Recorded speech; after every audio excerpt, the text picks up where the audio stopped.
Idling engines in Hong Kong. It is not difficult to imagine the bad quality of air in China from newspaper and TV. If you have time, you may even notice that China may ignore the environmental issues but just concentrating on the economic growth. World Bank has listed the top 20 worst air cities.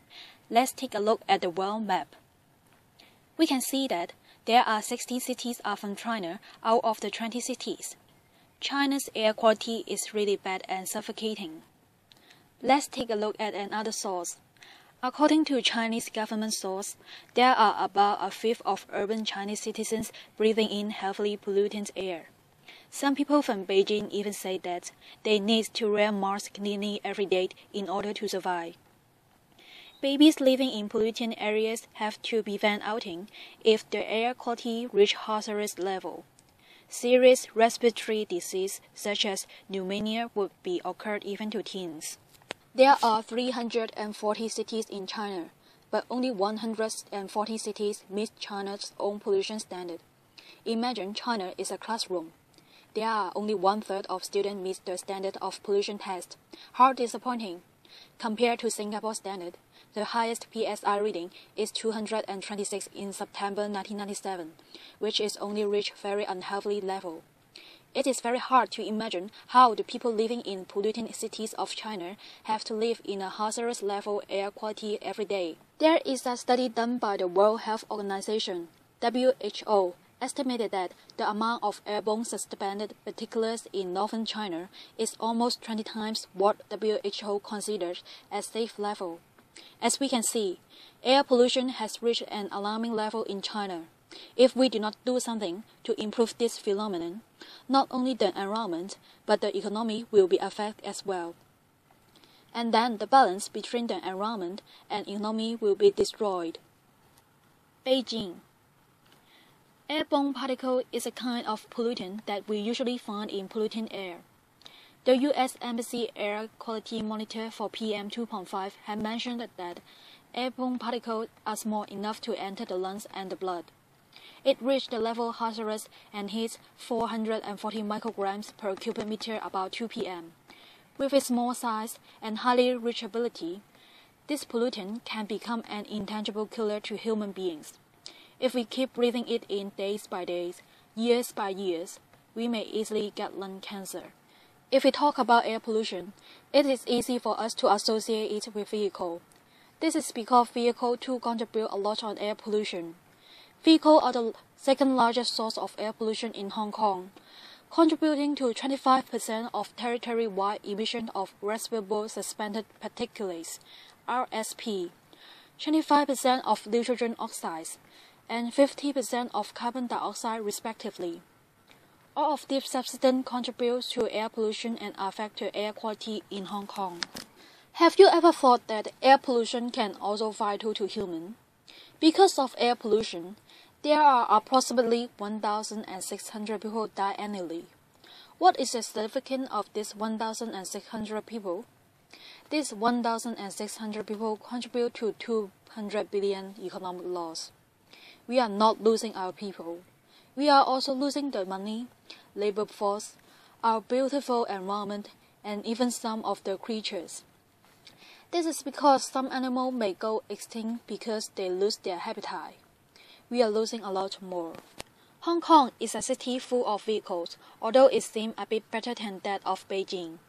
Here in Hong Kong, we have about 5,067,705 vehicles with a total road length of 2,009 km. 2,009 km is an abstract number to you, right? Actually, 2,009 km is comparable to a bridge in Hong Kong. This means if all the vehicles in Hong Kong form a line, it can help us to form a vehicle bridge already. If you drive, you will know that there is often heavy traffic in Hong Kong. But I guess you will never know that how many vehicles there are per km in Hong Kong. On average, there are 275 vehicles per km on the road. If we place all the vehicles on the road, they will turn out to be a long queue starting from Hong Kong and end at Malaysia. Those vehicles form a long chain which is more than 1,000 km to link Hong Kong and Malaysia. How epic it can be! The diagram below shows the emission and distribution of various air pollutants, including sulfur dioxide, nitrogen oxides, respirable suspended particulate air pollutants, volatile organic compounds, and carbon monoxide in Hong Kong in 2011. The main source of emission including utility power generation, road and water transport, civil aviation, and other fuels combustion and non-combustion source. The navigation has occupied the largest amount of pollutant emitted. Too hot. According to some reports done by the NGOs, the temperature inside the car reached 40 degrees Celsius in summertime, which is an unsuitable environment for drivers and passengers to stay in, as it is really hot. They may suffer from heat stroke and associate with other health problems. This poses the largest impact to the drivers, as they need to stay in the vehicle for long hours, maybe more than 10 hours a day. This brings uncomfort and inconvenience to them. Often switching makes the engine strain easily. It requires more frequent maintenance and repairs treatment. Therefore, idling prohibition has raised the maintaining and repairing costs of the vehicles for the drivers. It is estimated that the usage life of an engine will reduce from 7 years to 3 years. In other words, the extra cost of idling prohibition has doubled. This reduced the profits and the salary of the drivers. There are many exemptions of idling prohibition, including the first 5 taxis and the first 2 minibuses waiting in the stations. Those idling exemptions grant the driver result in a watered-down version of the ordinance, rendering the problem of notorious air pollution unsolved. All these exemptions are difficult to be monitored, and it cannot fulfill the economic efficiency if the government practices them strictly, as it requires large amount of human resources. Those who leave their vehicle engines idling for a cumulative time of 3 minutes in any 60-minute period will be subjected to a fine of Hong Kong dollar 320 in the form of a fixed penalty ticket.